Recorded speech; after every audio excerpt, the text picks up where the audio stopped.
This is the west elevator at the Cardello building in Chateau, Pittsburgh, Pennsylvania.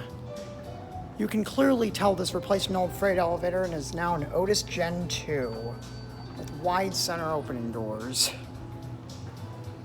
Roof, I'm assuming, is locked. So I'll go up to 6, 5, here we go. And here we go. Just came here a few years ago. I may have been able to ride an old freight. Oh well.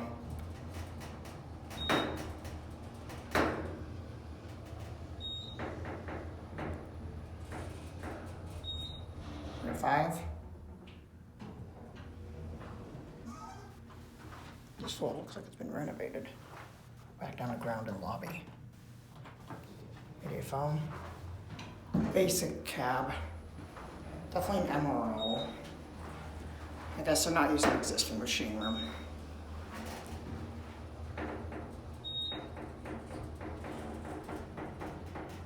Back down to the lobby.